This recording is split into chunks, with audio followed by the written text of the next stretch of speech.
a free trade agreement between the European Union and India. कि ये एक महत्वपूर्ण आयाम जो पिछले 18 सालों से चलता आ रहा था, वो एक मंजिल पर बड़े ही सटीक समय पर पहुंच रहा है। इसका खामियाजा निश्चित रूप से अमेरिका को झेलना पड़ेगा। तो कई देशों के साथ भारत के फ्री ट्रेड एग्रीमेंट न केवल यूरोपियन यूनियन के साथ बल्कि आसियान के महत्वपूर्ण देशों के साथ हम वो काम करने जा रहे हैं।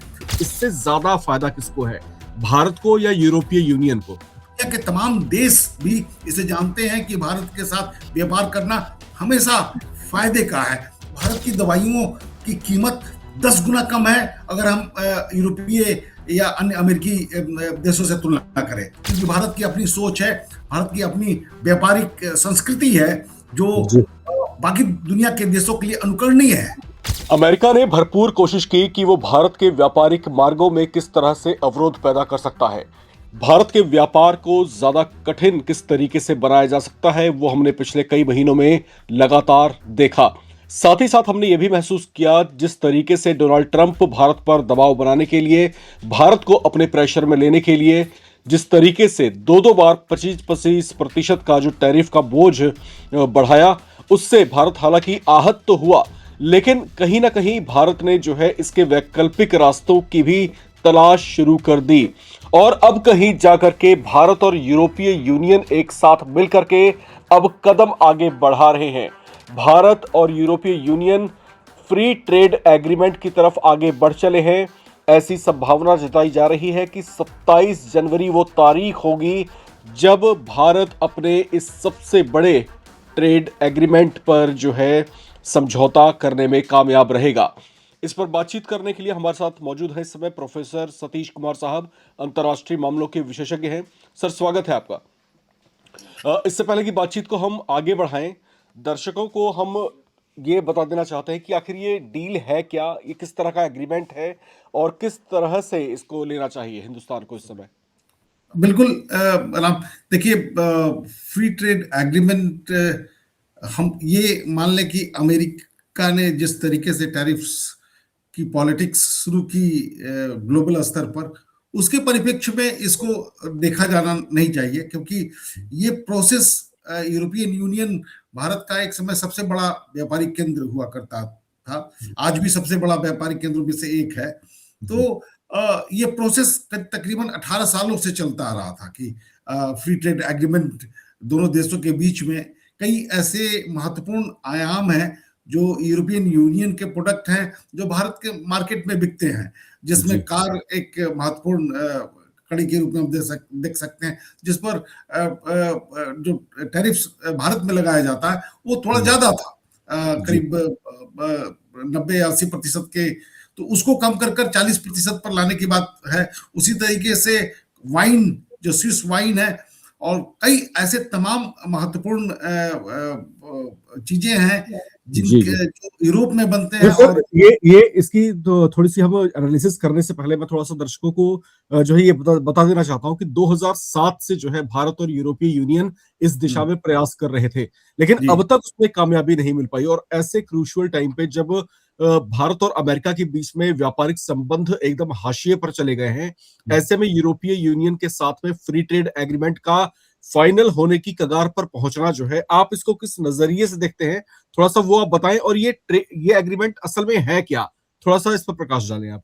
बिल्कुल, देखिए, 18 सालों के बड़े ही टेक्निकल कई ग्लिचेस हैं जो फ्री ट्रेड एग्रीमेंट को लागू करने में सहायक होते हैं, लेकिन पिछले कुछ दिनों से या कुछ महीनों से कहें, जिस तरीके से अमेरिकी व्यवस्था पूरे दुनिया की आर्थिक व्यवस्था को तंग कर रही थी, उससे केवल भारतीय नहीं आहत था बल्कि यूरोपीय देश भी। आप पिछले सप्ताह हम देखें कि किस तरीके से आइसलैंड को लेकर अमेरिका ने यूरोपीय देशों को घेरे में लेने की कोशिश की। तो कहने का अर्थ कि ये एक महत्वपूर्ण आयाम जो पिछले 18 सालों से चलता आ रहा था, वो एक मंजिल पर बड़े ही सटीक समय पर पहुंच रहा है। इसका खामियाजा निश्चित रूप से अमेरिका को झेलना पड़ेगा, और इसका फायदा पूरी दुनिया को, विशेषकर भारत और यूरोपीय देश जो 27 देशों के की कड़ी है, वो एक महत्वपूर्ण आर्थिक, हम कह सकते हैं कि एक शक्ति, एक ध्रुव केंद्र है, तो उसको मजबूती मिलेगी। और मोटे तौर पर इसको इस रूप में समझा जा सकता है कि फ्री ट्रेड एक न्यू इकोनॉमिक पॉलिसी का आधार स्तंभ है कि हम अपने व्यापार को आगे बढ़ाने के लिए बाहरी वस्तुओं पर जो हम आयात करते हैं और जो निर्यात करते हैं, तो जो हमारे निर्यात के महत्वपूर्ण आयाम है जो विदेशी मार्केट में जाते हैं, अगर उस पर टैरिफ ज्यादा लगता है, टैक्सेस ज्यादा लगता है, तो वो मार्केट में महंगा बिकेगा। फिर वो उसका खामियाजा जिस देश से जाता है उसको झेलना पड़ता है। तो अगर हम उस बैरिकेड को हटा देते हैं तो दोनों देशों के हित में एक आर्थिक आयाम के रूप में ये काम करता है। तो कई देशों के साथ भारत के फ्री ट्रेड एग्रीमेंट न केवल यूरोपियन यूनियन के साथ बल्कि आसियान के महत्वपूर्ण देशों के साथ हम वो काम करने जा रहे हैं। हमने पिछले जो खामियाजा अमेरिका के साथ हुआ है उसके बाद हम अपने ट्रेड को डाइवर्सिफाई करने की कोशिश कर रहे हैं। साउथ कोरिया के साथ ये बात हमारी चल रही है, जापान के साथ बात चल रही है, कई अफ्रीकी देशों के साथ हम इस आयाम पर आगे बढ़ रहे हैं। तो कहने का अर्थ कि भारत अपनी वस्तुओं को जो बाहर के दुनिया में बड़ी प्रचलित हैं और बिक सकती हैं और बिकती हैं, जिसमें फार्मास्यूटिकल्स है, स्टील है, कई ऐसे आयाम जो लेबर इंटेंसिव, जिसमें लाखों करोड़ों हमारे मजदूर लगे हुए हैं, तो रोजगार का साधन हमारे देश में इकट्ठा होता है, जो लोगों की रोजी रोटी का साधन बनता है जब वो मार्केट में सामान बिकता है। और दूसरी महत्वपूर्ण एक भारत की एक छवि जो चौथी सबसे बड़ी आर्थिक शक्ति के रूप में हम इसे देख रहे हैं, आने वाले समय में तीसरी महत्वपूर्ण शक्ति के रूप में उभर कर सामने आएगा। सर यहाँ पर एक और बात बहुत चर्चाओं में है, क्योंकि यूरोपियन यूनियन और भारत के साथ में जो है ये एग्रीमेंट अब आगे बढ़ रहा है और संभावना है कि ये एग्रीमेंट जो है फाइनल तक पहुंच जाएगा और लागू भी हो जाएगा। इस तरह की संभावनाएं इस समय जताई जा रही हैं और दोनों ही पक्ष इसको लेकर के बेहद उत्साहित दिखाई दे रहे हैं। यहाँ पर मैं आपसे थोड़ा सा गहराई से ये जानना चाहता हूं कि इससे ज्यादा फायदा किसको है, भारत को या यूरोपीय यूनियन को? दोनों को फायदा है, लेकिन भारत की अभी आर्थिक स्थिति निश्चित रूप से चुनौतीपूर्ण है। अमेरिका ने जिस तरीके से टैरिफ्स को 25 से 50 से फिर और आगे बढ़ाने की जो गुजारिश की है, जो संकट की स्थिति उत्पन्न की है, तो उसे हम ये मान कर चल सकते हैं कि देखिए संबंध का जो भी हो, लेकिन आर्थिक नुकसान भारत को तो हो ही रहा है। और रुपए का अवमूल्यन आप जिस तरीके से देख रहे हैं कि पिछले कुछ महीनों में 91 से 92 तक पहुंच गया प्रति डॉलर के हिसाब से, तो ये एक खतरे की पहचान है। लेकिन खतरे में खेलना और उसे नई चुनौती के रूप में तब्दील कर देना, ये अपने आप में एक काबिलियत है जो हमारे देश की सरकार ने, मोदी की सरकार ने कर दिखाने की कोशिश की है। इससे ट्रेड डाइवर्सिफाई होगा। हम चाइना स्पेसिफिक नहीं रहेंगे, हम अमेरिका स्पेसिफिक नहीं रहेंगे।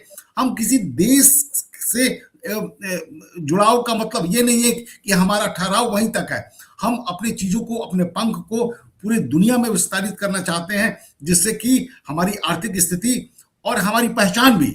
भारत के ट्रेड का एक खासियत यह है कि अन्य देशों की तुलना में, अगर चाइना की हम बात करें, चाइना प्लस, तो चाइना जहां जहां पर भी ट्रेड किया है और फ्री ट्रेड एग्रीमेंट की शुरुआत उसने की है, वो दूसरा पक्ष बहुत ही दुखी हुआ है, दूसरा पक्ष बहुत ही कमजोर हुआ है और वो नुकसान में है। लेकिन भारतीय फ्री ट्रेड का एक खासियत है कि हम सामने वाले को, जिसके साथ फ्री ट्रेड एग्रीमेंट साइन कर रहे हैं और समान वस्तुओं का आदान प्रदान कर रहे हैं, तो दोनों की खुशी है, दोनों की आम सहमति के साथ एक नए सांस्कृतिक सोच को हम आगे बढ़ाते हैं, जिसमें राजनीति भी शामिल है, अर्थव्यवस्था भी शामिल है। तो भारत की इसमें महारत हासिल है और भारत की प्रगति भी, भारत को अपनाने वाले दुनिया के तमाम देश भी इसे जानते हैं कि भारत के साथ व्यापार करना हमेशा फायदे का है। तो यूरोपियन यूनियन के लिए भी फायदे का है, हमारे लिए तो निश्चित रूप से फायदे का है। बिल्कुल। और अमेरिका जिस तरीके से भारत के लिए जो व्यापारिक चुनौतियां बढ़ाता जा रहा था, ये जानते समझते हुए भी कि भारत जो है दुनिया का सबसे बड़ा बाजार है, सबसे ज्यादा कंज्यूमर्स यहाँ पर आपको मिलते हैं, तो ऐसे एक बड़े बाजार से आप पंगा ले रहे हैं, शायद आपकी दूरदर्शिता पर जो है सवाल भी उठने शुरू हो गए इसको लेकर के। लेकिन अब भारत के सामने विकल्प क्या थे? विकल्पों के तौर पर जब तलाश करनी शुरू की तो एक 2007 से जो डील फंसी हुई थी, उस डील को अब जो है फाइनलाइज करने की कोशिश की जा रही है। अगर भारत के परिप्रेक्ष्य में बात करें सर, तो भारत के लिए कौन कौन से बड़े सेक्टर से कौन कौन से बड़े बेनिफिट्स होने वाले हैं, थोड़ा सा ये बताएं दर्शकों को आप। देखिए, सबसे पहले तो हमारी जो महारत हासिल है कोरोना के काल से लेकर अभी तक, फार्मास्यूटिकल हमारे जो दवाइयों की जो कीमत है, दुनिया जानती है कि जिन दवाइयों का काम तो रोग को दुरुस्त करना, ठीक करना होता है, चाहे वो अमेरिका में बने, चाहे यूरोपीय देशों में बने, चाहे भारत में बने। तो भारत की दवाइयों की कीमत 10 गुना कम है अगर हम यूरोपीय या अन्य अमेरिकी देशों से तुलना करें, और उसकी सटीकता भी, कारगर भी उतना ही है। तो एक इमेज है कि फार्मास्यूटिकल का निश्चित रूप से विस्तार होगा। फिर हम स्टील के मामले में देखते हैं कि स्टील और हथकरघा उद्योग, जो भारत की जो पृष्ठभूमि रही है, कई ऐसे आयाम जो टूट गए थे, जिसकी पहचान भारत में सिल्क रूट में, केवल हम चाइना की बातें करते हैं, लेकिन सिल्क रूट के समय भारत में कई ऐसे उत्पाद थे, चाहे वो बासमती राइस की बात हो, चाहे मसाले की बात हो, चाहे क्यूजिन के अन्य सेक्टर की बात हो, वो तमाम चीजें भारत की अपनी पहचान है। उन चीजों का विस्तार इस फ्री ट्रेड एग्रीमेंट के तहत मिलेगा। और मुख्यतः ऐसे कई उपागम हैं जहां पर हमारे इंटेंसिव लेबर यानी मजदूर हजारों लाखों की संख्या में उस क्षेत्र में काम करते हैं, उनको उसे बल मिलेगा और उसे रोजगार, जैसे हम आत्मनिर्भर भारत बनाने की बात कर रहे हैं, तो केवल विस्तार या विकास उस गति में नहीं कि कुछ व्यक्ति बहुत धनी हो जाए, बल्कि उस व्यापार से हमारे देश में लाखों करोड़ों लोगों को रोजी रोटी की सुविधा मुहैया हो, उनका जीवन बेहतर हो, वो भी हमारा प्रकल्प है। तो ये इससे दो आयाम सिद्ध होंगे। एक तो फ्री ट्रेड एग्रीमेंट से हमारी आर्थिक स्थिति मजबूत होगी, और उसके दूसरे आयाम में हम आत्मनिर्भर भारत की बात जो कर रहे हैं, जो हमारे प्रधानमंत्री ने कोरोना के समय शुरू किया, उसे बल मिलेगा कि बहुत ऐसी चीजें, ऐसी वस्तुएं जो भारत में कभी बनती ही नहीं थी, हम सोच भी नहीं सकते थे, कॉफिन भी विदेशों से आयात किए जाते थे। तो ऐसे कई तमाम नई चीजें जोड़ी जाएंगी जो भारत अपने बूते पर बनाएगा। उसमें हथियारों की भी, जैसे डिफेंस कॉरिडोर की बात हम कर रहे हैं, वो बनना शुरू होगा। और सभी जानते हैं कि अगर भारत में हथियारों की शुरुआत एक मुकाम तक पहुंचता है, तो दुनिया के तमाम देश अन्य देशों से खरीदने के बजाय भारत से खरीदना ज्यादा मुनासिब समझेंगे, क्योंकि भारत की अपनी सोच है, भारत की अपनी व्यापारिक संस्कृति है, जो बाकी दुनिया के देशों के लिए अनुकरणीय है। 3 बातें और चल रही हैं सर इसको लेकर के। 3 बातें ये हैं कि अगर ये एग्रीमेंट फाइनल हो जाता है, तो दोनों ही पक्षों की तरफ से जो ट्रेडिंग होगी, इसमें जो शुल्क जो है उसको शून्य कर दिया जाएगा, यानी 0 कर दिया जाएगा। पहली बात तो ये। दूसरी चर्चा इस बात को लेकर के है कि शायद शून्य ना किया जाए, बल्कि ड्यूटी को घटा करके काफी हद तक कम कर दिया जाए। ये दूसरी चर्चा है। तीसरी चर्चा इसमें यह है कि जो टोटल ट्रेड है उसका 90% तक जो वस्तुओं का जो ट्रेडिंग होगी, व्यापार जो होगा, उसमें 90% सामानों में जो है दाम की कटौती आगे आपको देखने के लिए मिलेगी। ये तीनों ही बातें कितनी सही हैं सर? नहीं, ये तीनों थियरी वीव कर रहा है, ये बातें चल रही हैं। हम जानते हैं कि कल महत्वपूर्ण दिन है। कल रिपब्लिक डे में हमारे विशिष्ट अतिथि जिन्होंने समागम किया, और कल जो वार्ता होगी, कई ऐसी टेक्निकल चीजें हैं, उसे संबंधों पर नहीं जाना चाहिए, क्योंकि ट्रेड अपने आप में चाहे छोटे साहूकार का हो या बड़े साहूकार का हो या दो देशों के बीच में हो, तो कई ऐसे टेक्निकल हिच आते हैं जिन पर प्रश्न उठ सकते हैं, विवाद हो सकता है। लेकिन विवाद को खत्म करना और उसे सफलता में कन्वर्ट करना एक गुड डिप्लोमेसी का काम है। तो हमें लगता है कि जो अड़चने आएंगी, जो बातें आएंगी, उसे बड़े अपने अपने हित में, भारतीय राष्ट्रीय हित में, आर्थिक व्यवस्था को मजबूत बनाने के पक्ष में उसे कन्वर्ट किया जाएगा। और ये तीनों बातें जो है कि कम करना, 90% से कम करना या शून्य कर देना। शून्य तो हमको लगता है कि थोड़ा मुश्किल है, क्योंकि वो शायद संभव ना हो पाए दोनों पक्षों के लिए, लेकिन बहुत हद तक उसे कम करने की गुजारिश, जो संभावना दिखती है, वो दिखाई दे रही है। और उससे और वही पक्ष न केवल यूरोपियन यूनियन के साथ बल्कि तमाम अन्य पक्षों के साथ जो गुट हैं, उनके साथ भी ये बातें लागू होंगी। और आने वाले समय में भारत को एक नई ऊर्जा और आर्थिक संपन्नता से इसे मजबूत बनाएगा। अब भारत और यूरोपीय यूनियन जिस तरीके से फ्री ट्रेड एग्रीमेंट की तरफ आगे बढ़ चले हैं और इस बात की संभावनाएं पूरी पूरी हैं कि अब 18 सालों के बाद जाकर के ये एग्रीमेंट फाइनल हो पाएगा, इसका फाइनल ड्राफ्ट जो है तैयार हो पाएगा और इसको लेकर के दोनों ही पक्ष जो है बेहद उत्साहित दिखाई दे रहे हैं। इस उत्साह में जो है अमेरिका की चर्चा भी जबरदस्त तरीके से हो रही है। अमेरिका की भी नजरें इसके ऊपर बनी हुई हैं। अमेरिका इस बात का आभास और एहसास कर रहा है कि भारत जैसा एक बड़ा बाजार उसके हाथ से किस तरीके से खिसकता हुआ चला जा रहा है और इसकी जो झुंझलाहट है वो कहीं ना कहीं डोनाल्ड ट्रंप के बयानों में भी हमने सुनी।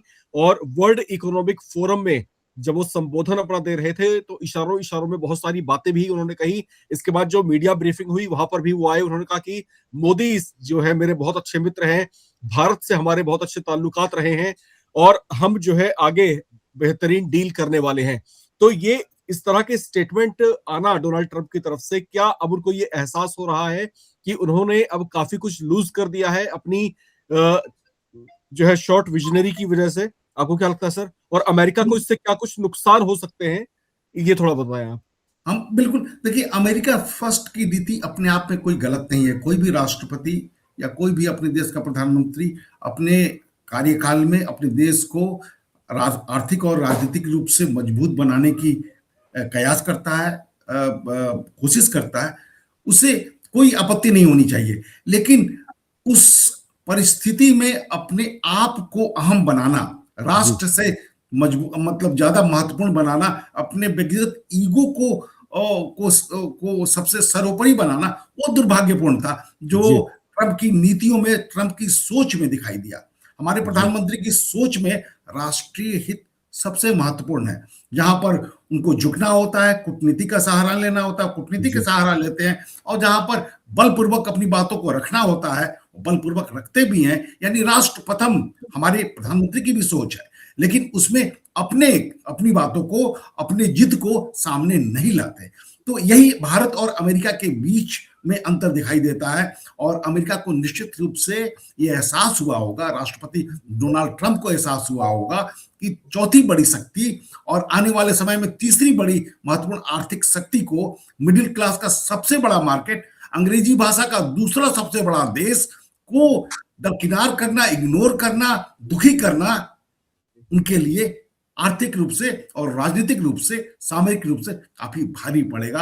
अमेरिका के लिए जब दूसरा कोई राष्ट्रपति आएगा परिस्थितियां बदलेंगी, लेकिन तब तक हो सकता है कि वो नुकसान अमेरिका को काफी तल्ख हो जाएगा। एक हाइपोथेटिकल सिचुएशन की मैं यहाँ पर बात आपसे करना चाहता हूँ।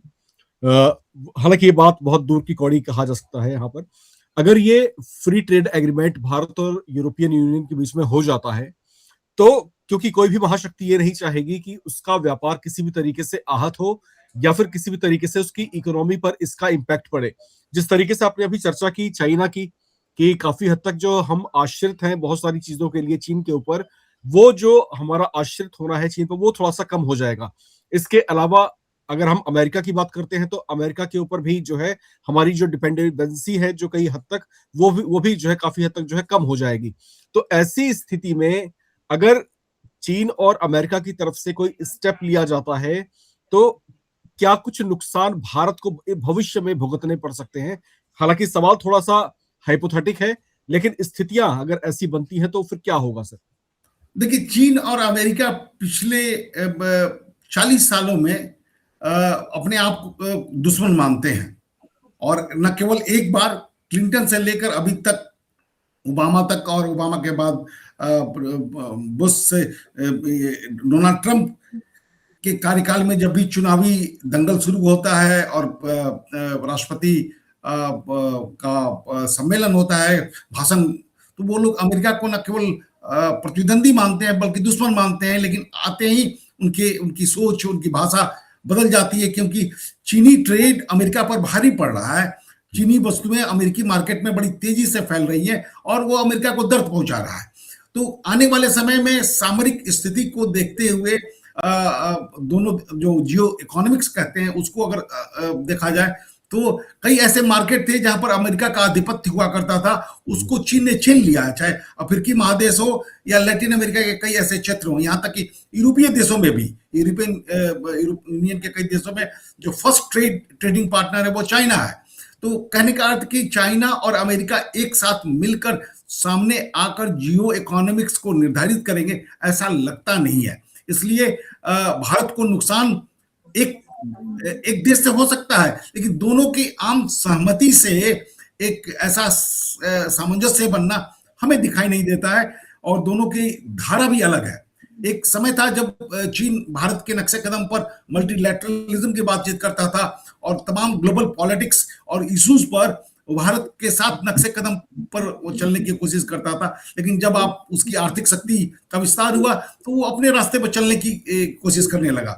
भारत आज भी दुनिया के उन तमाम समस्याओं का समाधान ग्लोबल जॉइंट वेंचर के रूप में करना चाहता है, मल्टीलैटरल अप्रोच के साथ करना चाहता है। ये सोच में अंतर है। चीन और अमेरिकी सोच भारत के सोच से बिल्कुल अलग है। हमें नहीं लगता है कि दोनों के जॉइंट वेंचर से दोनों का जॉइंट वेंचर होगा नहीं। अगर होगा तो हमें नहीं लगता कि भारत से उसे नुकसान होगा, क्योंकि वो आपस में ही एक दूसरे को दुश्मन और प्रतिद्वंदी मानते हैं। जी बिल्कुल, हालांकि हाइपोथेटिक सवाल था, लेकिन इस तरह की गुंजाइश अगर बनती है तो इस पर जो है प्रोफेसर सतीश कुमार साहब अपनी राय दे रहे थे।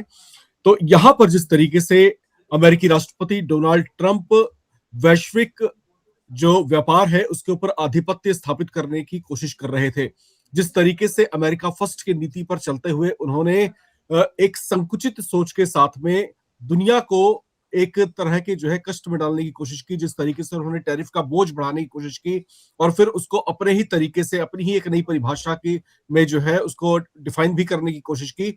हालांकि जब इस तरह की स्थितियां बनती हैं तो दुनिया के अन्य मुल्कों के पास कई तरह के विकल्प खड़े हो जाते हैं, क्योंकि उनको उस तरह की चुनौती से, उस तरह की समस्याओं से बाहर निकलना होता है।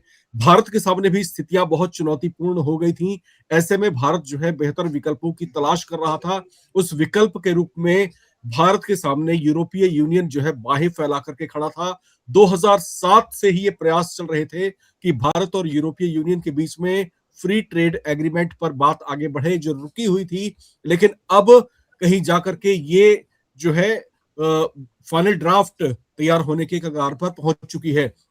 तो ऐसी स्थिति में अब भारत और यूरोपीय यूनियन पूरी तरीके से उत्साहित दिखाई दे रहे हैं, और ये बात कहीं ना कहीं डोनाल्ड ट्रंप प्रशासन को खटक भी रहा होगा। उनको शायद इस बात का एहसास भी हो रहा होगा कि उनकी जो नीतियां हैं किस तरीके से खुद उन्हीं पर कुठाराघात कर रही हैं, खुद उन्हीं को किस तरीके से नुकसानदायक साबित हो रही हैं। तो यहाँ पर अब डोनाल्ड ट्रंप जिस तरीके से अब ये बताने की कोशिश कर रहे हैं कि भारत के साथ हमारे ताल्लुकात बहुत अच्छे हैं, अगर ये अच्छे ही थे तो फिर भारत पर जो है इस तरह से टैरिफ थोपने की आवश्यकता ही क्या थी। भारत के साथ मित्रता जो आपकी कई दशक पुरानी है उसको इस तरीके से हाशिए पर लाने की आवश्यकता ही क्या थी। इस तरह के तमाम प्रश्न लगातार खड़े हो रहे हैं। आप जो दर्शक इस हमारे साथ जुड़े हैं, आपका इस पर क्या कुछ सोचना है, अपनी राय लिख करके कमेंट बॉक्स में जरूर शेयर करें। और हमारे साथ इन तमाम मुद्दों पर बातचीत करने के लिए मौजूद थे प्रोफेसर सतीश कुमार साहब, अंतर्राष्ट्रीय मामलों के विशेषज्ञ हैं। सर, आप जुड़े हमारे साथ, आपका बहुत बहुत शुक्रिया। और आप कहीं जाए नहीं, लगातार बने रहें, देखते रहें नवभारत टाइम्स।